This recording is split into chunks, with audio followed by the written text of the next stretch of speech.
All right, good afternoon. Today we're going to finish up the rest of section 5.7. Yesterday we got a start on this one, and today we're going to finish it up. We're going to just do three two-column proof problems involving the idea of corresponding parts that we had introduced to you yesterday. Okay, and so three proof problems that we're going to work ourselves through to kind of get you a feel for how this is going to operate. Here's the first one.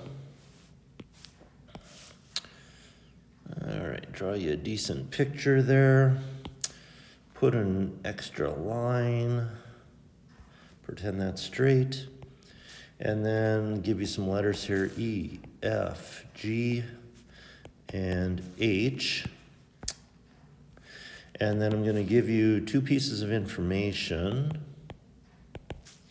And what I'm going to give you is that triangle EFG is isosceles. And number two, H is the midpoint of EG. And then what I'm going to ask you to help me prove excuse me, is that the angle measure, let me choose a different color here so you could see it. The angle measure that I'm going to call number 1 is equal to the angle that I'm going to call number 2. So I'm going to ask you to help me prove that angle 1 is equal to angle 2. Okay? So, to accomplish this, to get to the point where we can say those two angles are equal, what we need to do is prove that the two triangles are congruent. So I'm going to ask you to help me prove that E to F to H, and back to where I started, is going to be congruent to the triangle to the right. So H up to F, down to G, and back to where I started. So I'm going to ask you to help me prove that those two triangles are congruent to each other. If they're congruent, that means all of the sides are equal, all of the angles are equal. So anything that we don't already know, we can then say is equal using either the definition of congruent or our abbreviation CPCTC. Okay? So here's how we should get started. Like always, begin with the given information. So here we've got triangle EFG is isosceles. Okay, that's given to us. And if a triangle is isosceles, then the angles opposite the equal sides are going to be equal. So we know all kinds of stuff about what's going on. First, we would know then that the length from E to F and the length from G to F are going to be equal. E to F and G to F are going to be equal using the definition of isosceles. And second, if we know those two sides are the same, are equal, then the angles directly across are also going to be equal. And I'm going to choose to call those number 3 and number 4 so that we don't have to use a whole bunch of letters. So I'm going to say angle 3 equals angle 4. And the reason is the isosceles triangle theorem.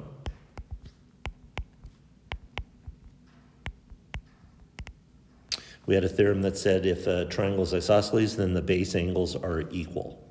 So let me put some tick marks there. So angle 3 and angle 4 are equal. So with the first piece of information that the triangle is isosceles, we can gather two pieces of information. One, EF and GF are the same length. Those are a side in each of the triangles. And angle 3 equals angle 4, those are an angle in each of the triangles. So what we have so far is SA. Okay, so we need to keep on moving, what else would we be able to determine here? What else would we be able to figure out? Well, the second piece of given information was that H is a midpoint of EG. So that was given to us. And if H is a midpoint, definition of a midpoint means a point that's halfway in between. So therefore, EH and GH are the same length, just using the definition of what a midpoint is. Okay, so if I put some tick marks here, E to H and G to H are the same length, and what that gives us then is a second side. Okay, and now we're all set to go. We have SAS, so we can say that the blue and green triangles are congruent. So the blue one, E to H to F, is going to be congruent to G to H to F, and you can see it in the margin. The reason is SAS. Now, that's where we have been stopping. That's just been our last statement usually. But today we're just going to take one extra step and say that since the triangles are congruent to each other, then any other corresponding part that we don't already know about are also going to be equal. So we're able to then finish by saying angle 1 equals angle 2 using our either definition of congruent or CPCTC. Corresponding parts of congruent triangles are congruent. Okay, so feel free to pause the video if you'd like, excuse me, so that you can finish that one off. Otherwise, I'm just going to move on to the next 2-column proof.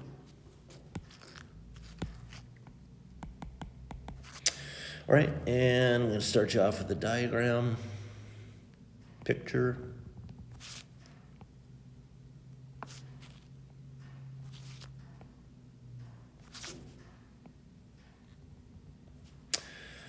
The letters I'm choosing here, I, J, K, L, and M. And then, like usual, I'm going to give you some information. I'm going to say that K is the midpoint of IM.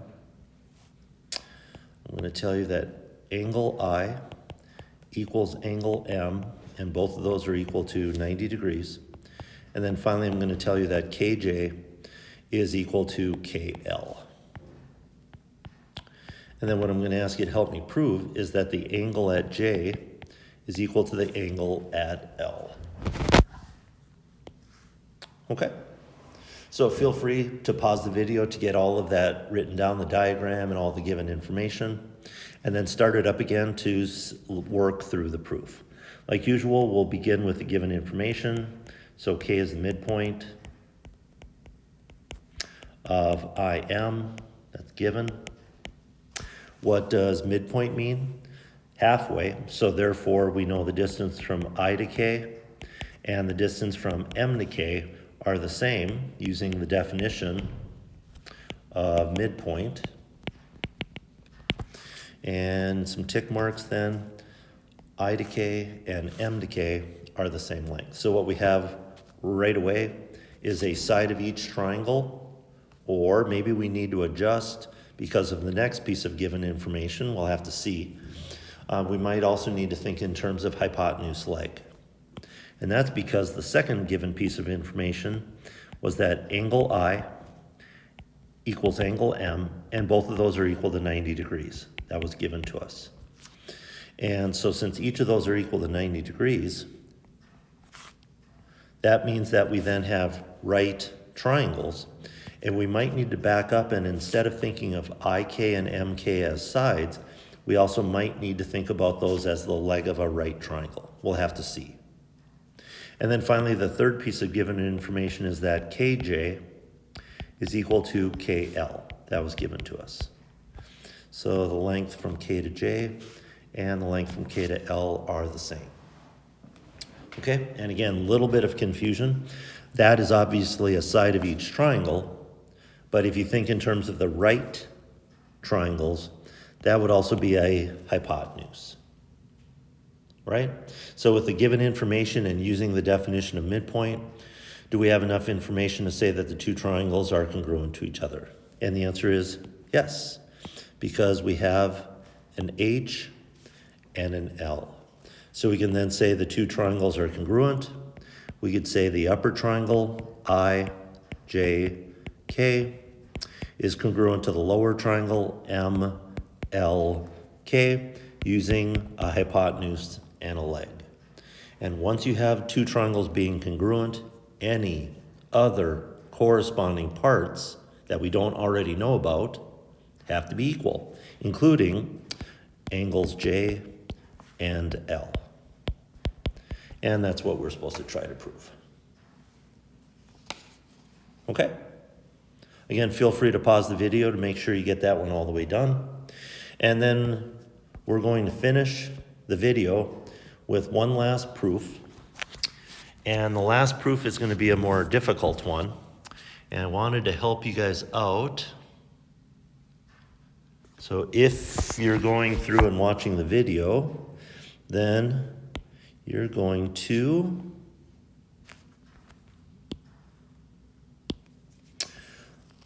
see that in the assignment, I asked you to work problem number 13. So this is number 13. And the given information in this case is all of the tick marks that they put through the picture. And what they want us to prove is that the length of FL and the length of HN, HN are the same. So they're trying to get us to show that FL, this long side, and HN, this long side, are going to be equal to each other. Okay? Now, the other geometry class found a different way to do this that was a little bit harder. I think I'm going to go through one that's a little bit easier. Okay? And what I'm going to start with is I'm going to start by proving these two triangles are congruent to each other. Stop jumping around here. My iPad's jumping around a little bit. What I'm going to do is start by proving that these two triangles are congruent. So that little red one and that little red one. I'm going to start by proving those are true. And while I'm in red, I'm going to make a mark for angle number 1 and angle number 2. Okay? So what I'm going to start with is, using the tick marks that are shown in the picture, I'm going to say that FG, JG, HG, and KG are all equal to each other. Okay? Those are all equal to each other. That's given by the tick marks. Then I'm going to say that angle 1 is equal to angle 2 because those are vertical angles. So what we're given in those two red triangles then is an angle, and then we're given two sides. These two sides and these two sides. So we have two sides and one angle. Two sides and one angle. Therefore, those red triangles are going to be congruent to each other. So I'm going to call them F, G, J, and H, G, K are congruent to each other using side angle side. And because those two little red triangles are equal, any other corresponding parts have to be equal. And the one I'm going to write down and use is FJ and HK are equal to each other. Okay? Now I'm going to draw a little broken line just to kind of separate. Right, so that's kind of the first part. The second part then is I want to prove that these two green triangles are congruent. So this green triangle from J to L to M, and from K to M to N, I want to prove that those two little green triangles are equal. And while I'm in green, I'm going to indicate those two angles. All right, now the process is almost identical as what's above. I'm going to start by saying that JM is equal to LM is equal to KM is equal to NM. So all of those little chunkers are equal because of the tick marks on the picture. Then I'm going to say that angle 3 is equal to angle 4 because those are vertical angles. And then, let's see, if I go to green here, here we'd have an angle in each. And then if I look at these two, I would have a side. And if I look at these two, I have a side. So SAS I've got the two green triangles, J, M, L, being congruent to K, M, N, and the reason is SAS. And if those two green triangles are congruent, then any other corresponding parts are also equal. And what I want is JL and KN. And once again, just draw a little broken line across. All right? And now we just simply have 2 steps left. And I'm going to choose a nice bright color like purple. And now what I want to do for my next step is I want to take this result and I want to take this result and I want to add those together. So I want to add the left sides together and I want to add the right sides together. So I'm going to add FJ to JL and I'm going to add HK to KN. So I'm going to add these two. Let me go back to purple. I'm going to add those two together. And of course, I can add equal things to equal things anytime I want. That's called addition property. And then finally, the last step, I put FJ and JL together. And when I put that small side FJ together with that small side JL, what I get as a result is the long side, the big side, FL. When I put the small HK together with the small KN, what I get to do is replace that with the larger side HN. And when I take small plus small and it's equal to big, small plus small is equal to big, that's called segment addition. And we're done. We know we're done because finally, after all of that work, our last statement matches up with what we're trying to prove. And that again was number 13 from your assignment. So put that one, just as we just did it, into your assignment and you're all done with that one. Okay? So hope you're having a good day. Tomorrow we'll have a video that talks through some things from section 8. Hopefully it won't be very difficult. And then we'll be all set next week for our review day and for our test. Okay? So have a good day and we'll talk to you soon.